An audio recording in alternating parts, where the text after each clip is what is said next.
So, I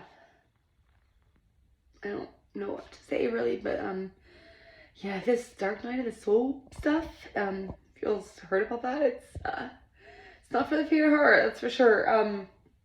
I know that this is, I'm able to get through it, I think, because I know on the other side is going to be a whole new life. And so this is the purging part.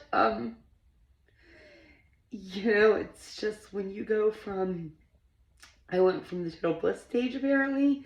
I'm just now hearing about the stages, where it's like, everything, like I could feel the spirit, the angels were touching me.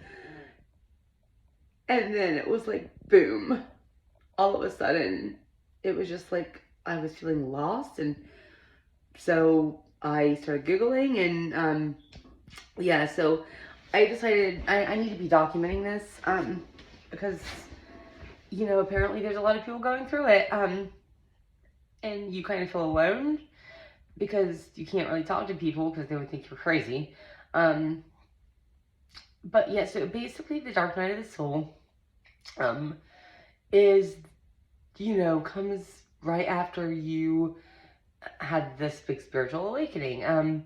And the Dark Night of the Soul in the void, they kind of intercross a little bit, but the Dark Night of the Soul is where basically your ego, you're dying. You're dying. The person you have always been your entire life is literally like being torn apart and shredded to pieces and being gone.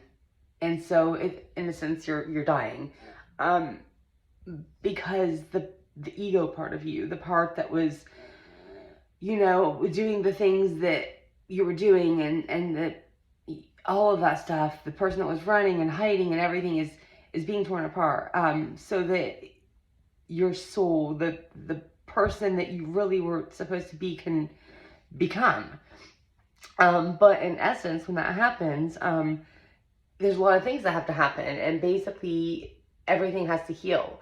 So all of the parts of you start coming up, and it's like you watch your entire life like you're watching a movie.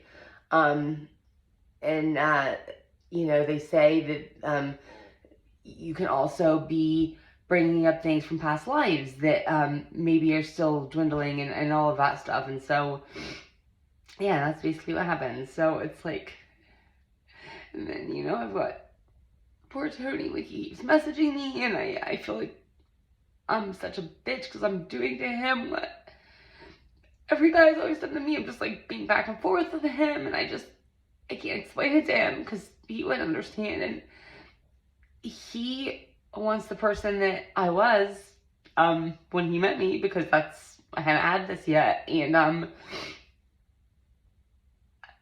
don't know, I don't want to hurt anybody else.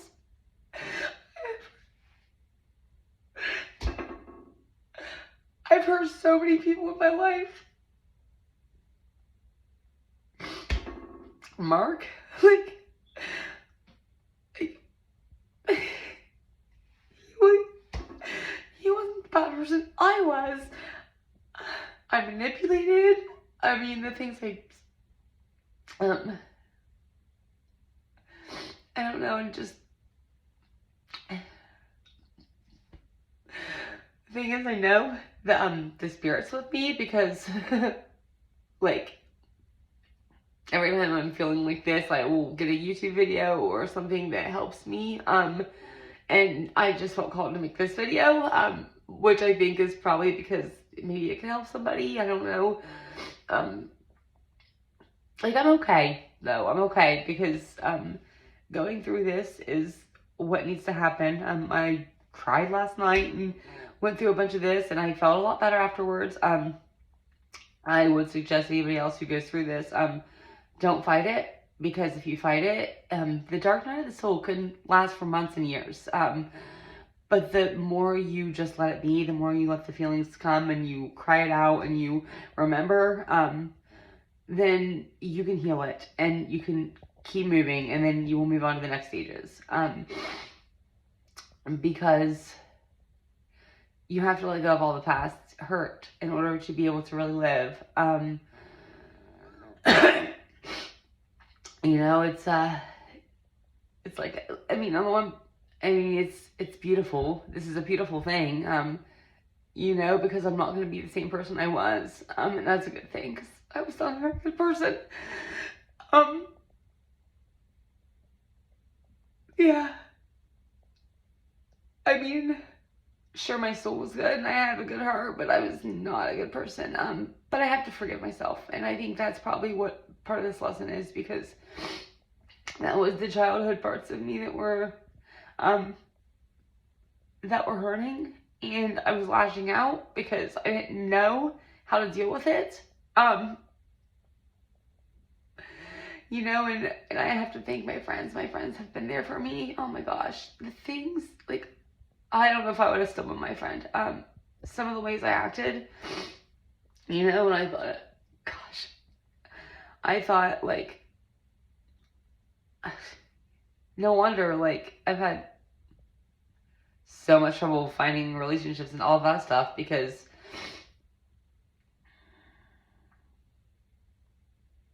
it all makes sense now. Like, I mean, that's the good part of it, is everything that I went through in my life, and everything. I mean, I've known for a while that something was coming. Like, I've been telling my friends, everybody who would listen, for like the last, I don't know, year pretty much, but especially since, like, I don't know, last fall. I mean, specifically. After me and Josh split, I've been feeling like something was going to happen. Like, I was right on the verge, and I've been telling everybody, like, I know that, like, you know, something's gonna happen. I'm on the precipice of a brand new life, and I can just feel it all happening, and the universe is rearranging my life so I can get ready for it. Um, yeah, I've been feeling like that. And I was right, but it's in ways that I never knew this was gonna happen. I'm glad that it's happening. Because I'm ready. I'm ready to, like, you know, in the moment I surrendered, the moment I started surrendering, and I said, God, universe, spirits, I surrender, and I want to let you take the lead. And the moment I finally did that, and I finally just felt that, it was just like, there it was.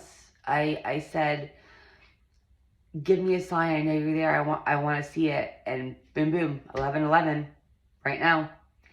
And then everything I asked for, I would get it. And that was the beginning. And then I had about a week, half a week, something, of pure bliss, and seeing angels. And every time I would feel the angels, you know, there's definitely some mediumship going on with me, for sure. You know, I had a couple patients' homes I went into, and they were talking about, you know, their people, loved ones they had lost and passed on. And one person, I thought it was my spirit guide nudging me, but now I realize I think it was her, you know, long gone children. Because literally every time, like, I was sitting beside her and she just kept talking to me, and they kept nudging my arm. Like, it's like a, when you feel them, when they're, like, trying to get through to you, you will feel like it's a weird sensation. And for some reason, I always get it on my one arm. Like, it's just my right arm, and I'll feel it just like this, like, chills up just that one arm. And it's like when they're nudging me. And so when I was here and I was talking to them, every time I was on the right track, or, you know, something like that, I would feel it nudge me. Well, then when I went to my patient's houses, like, I could just feel them, like, the whole time. The one lady, it just was, the whole time it just kept nudging me.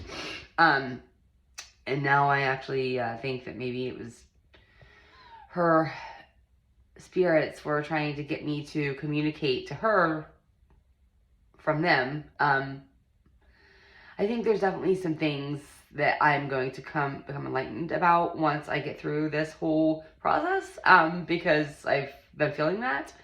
And I guess a lot of people that go through a spiritual awakening do find some sort of, like, I don't know, psychic type abilities, and I guess a lot of them tend to have mediumship abilities where, you know, communicating with the other side and the spirits. You know, I guess that's kind of a thing. Usually that happens, and then you have this awakening, and then, you know, later on you kind of fine tune those skills, and that's how a lot of this happens. Yeah, well, I feel a little better now. Okay. Hopefully my next video will be not quite so dire. I hope, you know, I just hope I get through the dark night of the soul quick. I'm trying not to fight it as much as I can. So I can move on to the next stage, which is not going to be very fun either. It's the void, which is basically where you feel like you have nothing. You're just stuck. But it's all going to be for the better good of everything, because I'm going to be a brand new person. So, peace out all. Love you.